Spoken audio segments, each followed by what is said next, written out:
Good evening, guys.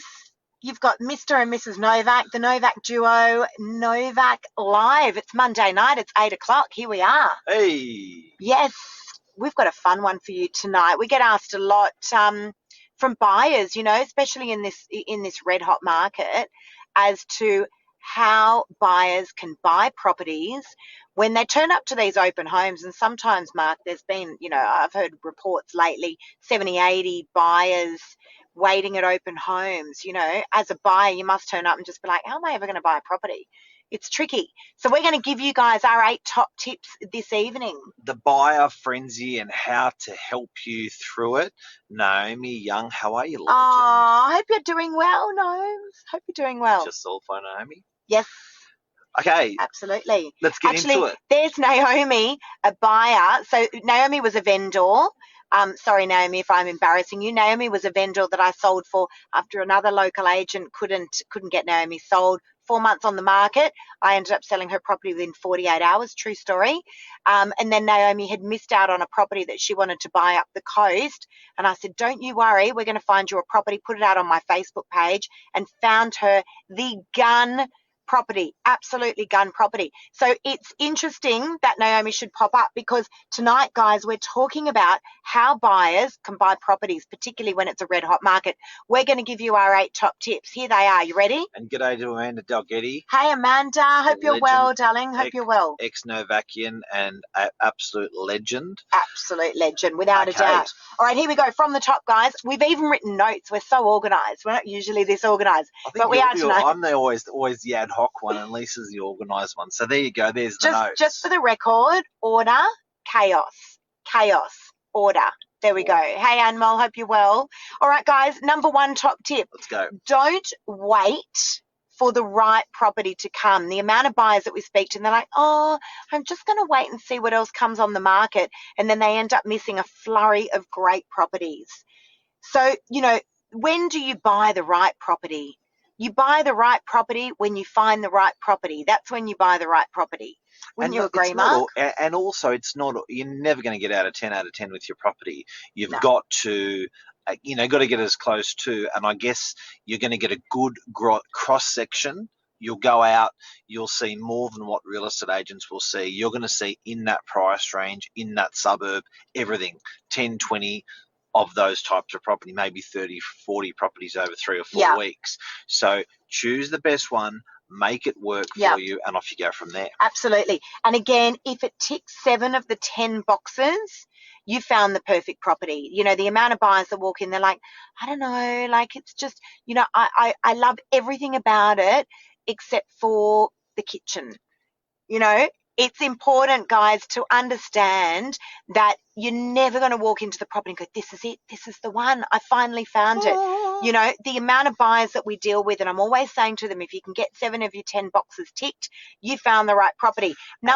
And it's such a fast-moving market that you've got to understand that last year the market did 5, 10, 15%. Byron Bay, Amanda's in Byron Bay, Naomi's up in Byron.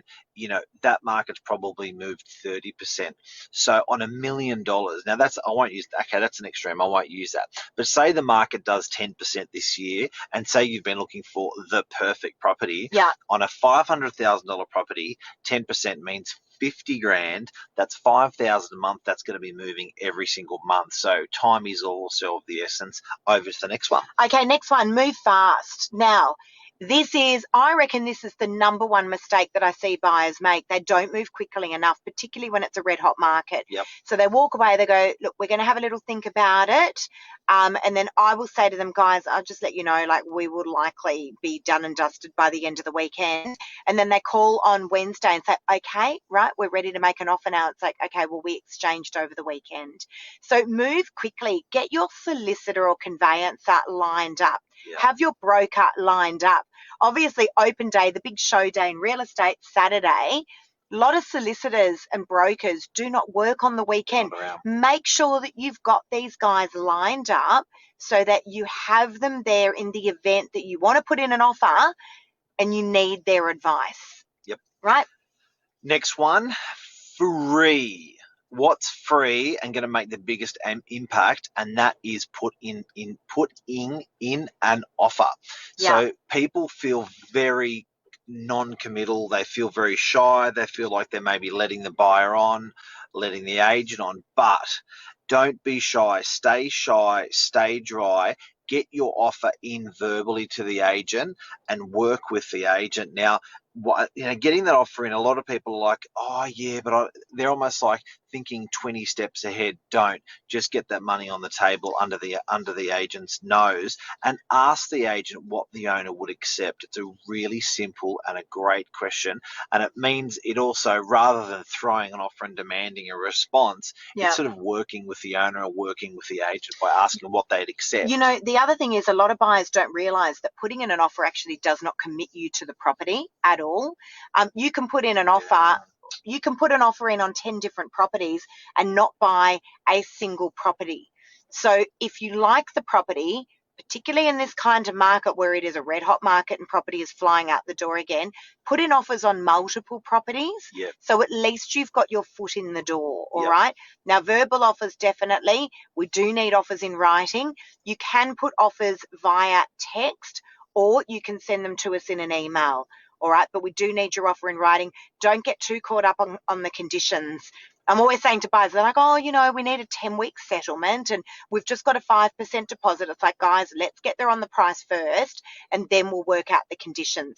Unless your conditions are phenomenal and they will form part of that offer, i.e. you can do a short settlement, so maybe a 4-week settlement, and you've got a 10% deposit, and you can go unconditional, which means no call-off period. I would park the conditions to the side for the moment and just throw in a good rock star offer. The most uncommon thing a buyer does is make multiple offers on multiple properties. They're more emotional about it. I think if you've got the power to walk around and drop offers left, right, and centre, the agents are going to be ringing you. They have to. So I think getting those offers in is really, really clever. And I think if you can go out over the course of a week and see 10 properties and drop 3, 4, 5 offers, genuine offers, obviously, you may even well get a surprise. You may get a call 2 or 3 weeks later by an agent saying, hey, at the time the owner said no, but they found something. And you know what else? Sometimes even vendors surprise us. So, when we use, let's suggest, a guide of $780,000 on a property, that generally means that we are looking for offers over that guide. All right. But throw in a good, strong offer. Don't negotiate with us. Where we see buyers miss out is, let's suggest that, again, we've got a guide on a property of $780,000 and a buyer comes and says, well, can we try $750,000? And I get that buyers want to pay the least amount of money. I get that. But where you're really going to get your foot in the door and have a great chance of securing a property is when you throw in your best offer. All right. So that we're able to negotiate hard for you. And don't forget, guys, when you are putting that offer in, a lot of people say, look, where do I put the offer in? The offer, that's the price that's been placed on the property has been often guided by the agent, but really decided and designed by the seller. So sometimes the sellers are over market, sometimes the sellers are under market. So you've got to understand that we can't just say willy-nilly, look, just make an offer 10% below or just make an offer 5%. It really is dependent on where the owner's pinned the tail on the donkey. Maybe wrong, maybe right. But you've got a good guide in your heart, where what would be, oh my God, I'd buy that straight away, or geez, that's a little bit over. Chip it under. But definitely, Mark, where I'm seeing buyers getting the deals done at the moment are the ones that have actually got their ducks all lined up. So I did a deal a couple of weeks ago, beautiful house, North Curl, guiding 2.35 million, finished the open house. By the time I jumped into my car, that buyer had already had an offer to me in writing, a good solid offer. Terms were phenomenal. Deal was done. Property was sold unconditionally within 4 hours. So, because he did have he had all his ducks lined up and he just threw in a nice solid offer. Okay, next one, follow social media. I know we're raving about it all the time, guys, but if you want to get in, buyers, if you want to get in and see properties first, follow agents' social media pages. All right, Novak, and for me, myself as an agent, and a lot of our guys within our business, they will put properties up first onto social media channels. It's instant. Pre-market. It's instant. Before they've launched to realestate.com and domain. To make 100 phone calls takes time. To put on social media happens quickly. We do both. Yeah. But if you want to get it instantly, that's the so way. if you're one of those buyers and you're like, I keep missing out on properties, I keep going to auctions, and I just can't, I don't want to line up with 40, 50 people. If you want to see the properties first, buyers, listen up. True story. 70% of my properties are sold pre-market right off my social media channels. Yeah. If you want to see property first, you need to be following agents on their social media channels. Definitely us. I don't know about all the other agents. Not only that, but Facebook, Insta, LinkedIn, WhatsApp, they're very clever. When you let them know that you're a property searcher, they will serve up more properties for you. It's an analytical thing. It's you know what I mean. Story. So it's like you're looking at a barbecue. You're talking about a barbecue. Next thing you know, a whole bunch of barbecues come up on your feed. Yes. Make sure in social media you're plugging in what you're after. You're following the agents. I was talking to my girlfriend last night about slides. Shoe slides that you wear on your feet, and next minute my whole feed was full of slides. Yeah. I didn't buy any. Sounds creepy, but they can listen. They can listen to you while you're even on Facebook with the audio. That's how it happens. It's in the terms and conditions. They're allowed to listen. That's how it happens. So keep talking property when you're on. Yeah, that's exactly right. Now the other thing is, here's an interesting one, Mark. You're really good at this. You're a great advocate for it. Go and sit down and speak with an agent. People forget about the good old-fashioned. Go down to your local agent. If you're looking in DY for a property, come down, sit with us. We'll show you all the stock. And again, Mark, you're really good at doing this. You will put buyers in the car. You will line up 3 or 4 different properties to show them. I think Lee Woodward refers to it as the central lock. What does he call it? Central locking selling. Central locking selling. Put the buyer in the car, lock them in the car, and go and show them 3 or 4 different properties. And if you're going to make an offer, heaps of properties that way. If you're going to make, I just sold one for $26 million that way. That's a true story in Freshwater, by the way. Congratulations. Yes. I think that was wasn't it? That was one of the biggest sales last year. That was number 1 sale in Northern Beaches last year. Yeah. That was central phenomenal. Locking. That was literally central locking selling. But did you put them in a headlock? No, central locking. Locked them in and drove really fast. But what's really important is when you go to make an offer. This is significant in everyone's life. When you're going to make an offer, people ring the agent. You don't SMS. It's sort of bad etiquette. You ring the agent. Yeah. Imagine this. You ring the agent, you say, hey, listen, I'm really keen on the property. I'd like to make a good offer to secure the property. Can I come and see you? What's the agent going to say? Yeah. Right. So your agent says, no worries, come down 2 o'clock today. You go to 6 o'clock tonight, whatever it is. You go down, you go with your husband, you go with your wife, you sit down with the agent, and you just have that dialogue with them, belly to belly. What will the owner accept? We love the property. And then there's a bit of rapport building that goes on. Yeah. What do you guys do for work? Where do you live? What are you coming out of? It really opens up that emotional side to the sale. Yeah. And the agent can pass that information, because it's not just on a 10-minute phone call or a 5-minute phone call. No, that's right. It's eyeball to eyeball.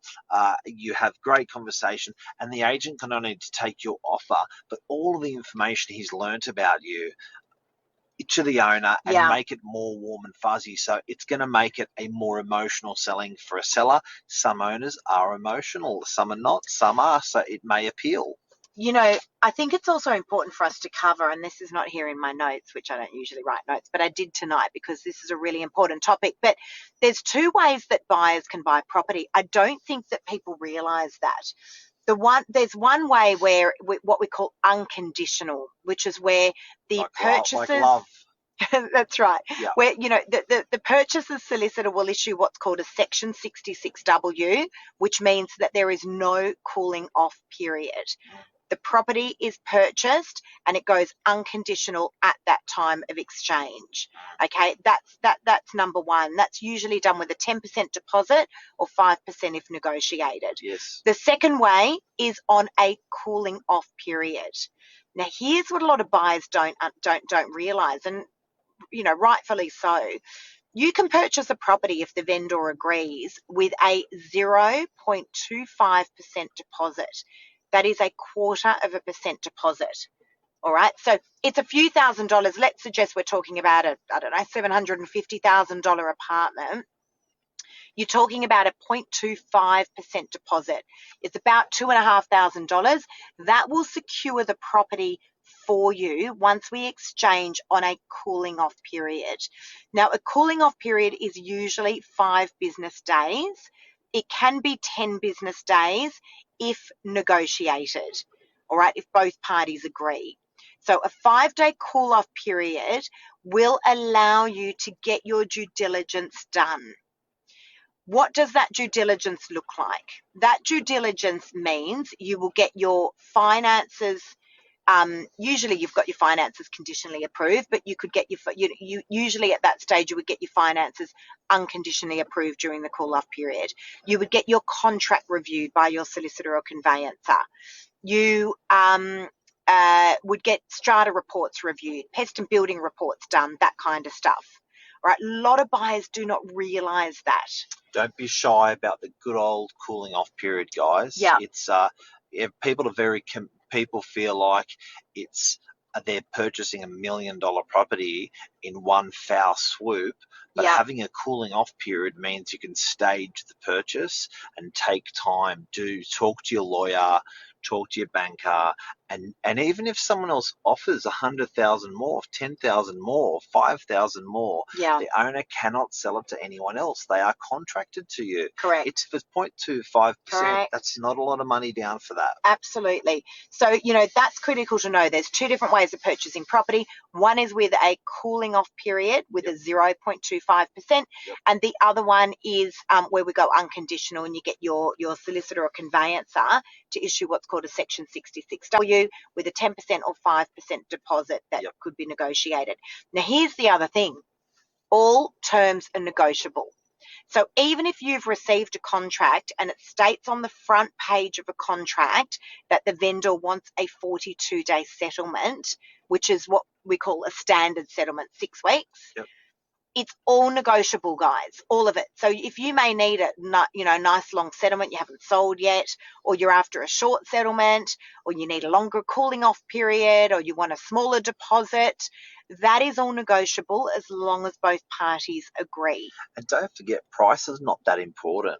Sometimes to some sellers, terms are. So you may be able to buy for less money if you get better terms for the seller. So asking about those terms when you're talking to a real estate agent. So saying to the agent, where is the owner going? Do they need to use my deposit and I can help them? Do they need a shorter settlement? Appealing to the other emotions rather than just price of the seller can snag you a lower price for purchasing the property. That's another really good question to ask the agent as well. Can I ask you, Mr. Real Estate Agent, what is important to the vendor? Is it price or is it time? That's a really good question to ask. I'm negotiating a deal at the moment and time is really important. For a variety of reasons, right? These people have actually purchased. So time is critical. So at the right price, they're happy to do the deal if someone can do the short settlement. All right. So every vendor, every seller has got different requirements. So be sure to ask the agent what's important to the vendor. So if you've just tuned in, we're talking about the buyer basics, things that you may not know that may be common knowledge in the real estate industry that we wanted to share with you tonight. If you've got any friends or family, share this episode to them. You will be surprised. You may be able to rattle off all these things and but you'll be surprised how many people don't know these things. So by you sharing where it do you to them, find this info? Where do you get it? And a lot of them don't want to Google. They don't, it's too scattered. This is like a bite-sized piece of some really good. It is really hard to find this advice. information. Seriously, obviously we're dealing with buyers en masse all the time. And I'm always saying to buyers, have you purchased property before? No. Okay, do you understand what you need to do in order to purchase property? You can put an offer in and doesn't commit you, all these sorts of things. But I just think this is really hard information to get. So please do share it. Now, here's another one, guys. If you haven't sold yet and you're buying first or you have bought first, your settlement period is not only negotiable, so you can request a nice long, the amount of people that I deal with that say, we found a property on the weekend and we absolutely love it, but we haven't sold yet. It's okay. Go buy the property. Just get a nice long settlement. So sorry, let me just flip that around. So if you are, you can request a nice long settlement on your property that can be made reducible if need be. A lot of people don't realise, correct, when you're selling. Right. When you're selling. A lot of people don't realise that settlement period can be made reducible. So you might be selling your property and you don't know where you're going to buy, all right? And you're like, everyone's in that same situation. They're like, we don't know where we're going to move to. Okay, request a long settlement on your property that can be made reducible. You might go out next weekend and find the perfect property, and then you're stuck with this big 12-week settlement that you don't need. Now, on the flip side, you may be buying and you may want to reduce it on your purchase. So on the flip side, as a buyer, you may turn around and say, hey, Mr. Real Estate Agent, I really want a 20-week settlement to purchase this because I really want to sell. Yeah. Now, if I sell quick, I can reduce it down to a 4-week settlement. Now, that may make it more attractive to someone because you can go and say, yes, look, I can do a short settlement, but please just give me some time to sell my place. And it may edge you forward to make the purchase. So it is actually flexible, that settlement. People just think it's a rock solid date, not negotiable, but you can make it a reducible, which is a really tactically clever thing to do. And again, it goes back to what I said earlier in the tips. Find out not just price, but find out what's important to the seller. There's other triggers to a lot of people that are not important rather than price. 100%. Emotions, But guys, the number one way that I see in this sort of market buyers secure property are those buyers that move fast. They're the ones. They're the ones, without a doubt. They're the ones that are securing properties first. Speed's driving this economy. And I'm not even saying this because obviously I sell a lot of stock off my social media, but I swear to God, the buyers that I'm seeing that are buying great properties are the ones that are buying property pre-market or off-market, as some agents in the industry call it, and the ones that are moving quickly. Give me your rock star offer straight up. Give me your great terms and let's get this deal done for you. They're the ones that are buying the properties, Mark. Any questions, anyone? Throw them at us now. Throw them here. Amal's got always lots of good comments. Vendors are accustomed to just advertising it higher and allowing room for negotiation. Yep. Absolutely. Gosh, our buyers are notorious for putting in their first offer under the guide. Please, guys, do not do that. This is a red hot market at the moment. If the guide is there to guide you. All right. So if we're guiding 785,000, we don't mean 750,000.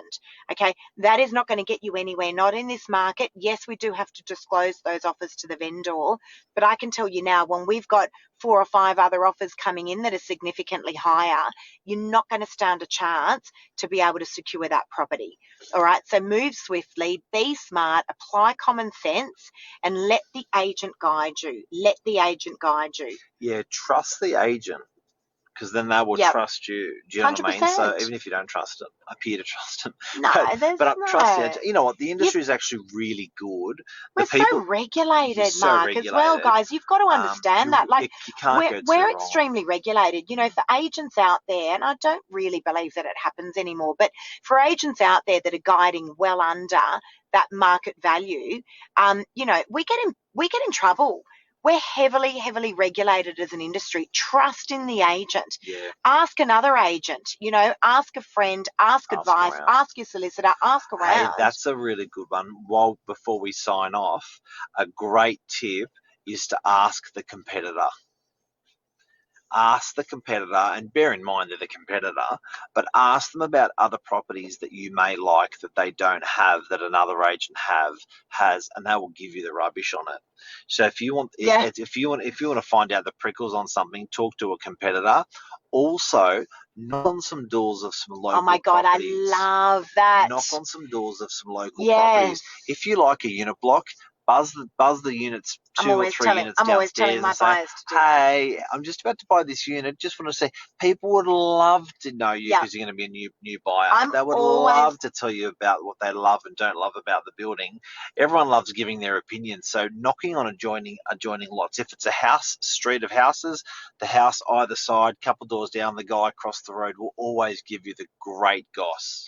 I swear, especially with strata's involved. They really do. I had some ladies, I sold an apartment in Collaroy last week, and really, really nice block. And I had 3 of the ladies, all really good friends that lived in the block. And I actually asked them while they were at my open home. It was a really busy open home. And I said to the ladies, what's going on? Like, how's strata? What's the block like? Oh my God, they were raving. I said, can you please come to every open home? It was great. All the buyers were asking them questions, and actually it ended up getting the deal done. Yep. It ended up sealing the deal for me, So that's a good one. I love that one. Talking to the neighbours. So we've just given you some unbelievable tips, the best tips we know after being in the industry for many, many, many years. If you want to share those tips with friends or family, it helps them, it helps us. Share it. If you have any questions and you want us to talk about anything, pop it, direct message us, and or pop it in here if you like. And that's where most of our content comes from. It's from people making requests as to asking us particular questions, and then we'll go live and talk about them as experienced agents. True story. All right, what else we've got to talk about, Mr. Novak? Market's pumping. Yeah, the market is pumping, guys. The market's back. Rentals are strong. Sales is strong. Interest rates are low. What I really feel passionate about lately is the sea change and tree change has been all domestic. It's been domestic. So any tree change or sea change moves that people have been doing, it's been in Australia, from Australia, by Australians. Our economy is strong on the back of that. What I can't wait for, and I reckon this year's about it. I agree. What I can't wait for is when the sea change and tree change starts to, probably won't even fizzle out, but become less important. What I reckon you're going to start to see is an international tree change and sea change. So people that have been looking over our fence, looking at a Sydney, Australia, going, what's this place like?